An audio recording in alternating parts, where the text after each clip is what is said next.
जिन दिनों महाराज युधिष्ठिर के अश्वमेध यज्ञ का उपक्रम चल रहा था, उन्हीं दिनों रत्नपुराधीश्वर महाराज मयूरध्वज का भी अश्वमेधीय अश्व छूटा हुआ था। इधर पांडवीय अश्व की रक्षा में श्री कृष्ण अर्जुन थे, उधर ताम्रध्वज। मणिपुर में दोनों की मुठभेड़ हो गई। युद्ध में भगवदिच्छा से ही अर्जुन को पराजित करके ताम्रध्वज दोनों अश्वों को अपने पिता के पास ले गया। पर इससे महाराज मयूरध्वज के मन में हर्ष के स्थान पर घोर विषाद ही हुआ, कारण वे श्री कृष्ण के अद्वितीय भक्त थे। इधर जब अर्जुन की मूर्छा टूटी, तब वे घोड़े के लिए बेतरह व्यग्र हो उठे। भक्त परवश प्रभु ने ब्राह्मण का वेश बनाया और अर्जुन को अपना चेला। वे राजा के पास पहुंचे। राजा मयूरध्वज इन लोगों के तेज से चकित हो गए।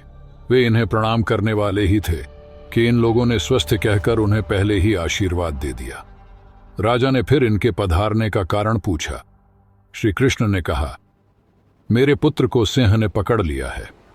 मैंने उससे बार बार प्रार्थना की जिससे वह मेरे एकमात्र पुत्र को किसी प्रकार छोड़ दे।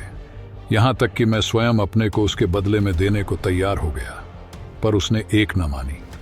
बहुत अनुनय विनय करने पर उसने यह स्वीकार किया है कि राजा मयूरध्वज पूर्ण प्रसन्नता के साथ अपने दक्षिणांग को अपनी स्त्री पुत्र के द्वारा चिरवा कर दे सकें, तो मैं तुम्हारे पुत्र को छोड़ सकता हूं। राजा ने ब्राह्मण रूप श्री कृष्ण का प्रस्ताव मान लिया।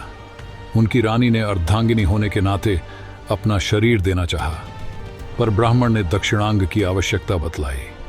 पुत्र ने अपने को पिता की प्रतिमूर्ति बतलाकर अपना अंग देना चाहा, पर ब्राह्मण ने वह भी अस्वीकार कर दिया।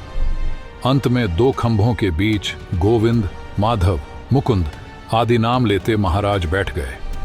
आरा लेकर रानी तथा ताम्रध्वज चीरने लगे। जब महाराज मयूरध्वज का सिर चीरा जाने लगा, तब उनकी बाईं आंख से आंसू की बूंदें निकल गईं। इस पर ब्राह्मण ने कहा, दुख से दी हुई वस्तु मैं नहीं लेता। मयूरध्वज ने कहा, आंसू निकलने का यह भाव नहीं है कि शरीर काटने से मुझे दुख हो रहा है। बाएं अंग को इस बात का क्लेश है, हम एक ही साथ जन्मे और बढ़े, पर हमारा दुर्भाग्य जो हम दक्षिणांग के साथ ब्राह्मण के काम न आ सके, इसी से बाईं आंख में आंसू आ गए। अब प्रभु ने अपने आप को प्रकट कर दिया। शंख चक्र गदा धारण किए, पीतांबर पहने, सघन नील वर्ण दिव्य ज्योत्स्नामय श्री श्याम सुंदर ने ज्यों ही अपने अमृतमय कर कमल से राजा के शरीर को स्पर्श किया, वह पहले की अपेक्षा भी अधिक सुंदर, युवा तथा पुष्ट हो गया। वे सब प्रभु के चरणों पर गिरकर स्तुति करने लगे। प्रभु ने उन्हें वर मांगने को कहा। राजा ने प्रभु के चरणों में निश्चल प्रेम की तथा भविष्य में ऐसी कठोर परीक्षा किसी की न ली जाए, यह प्रार्थना की।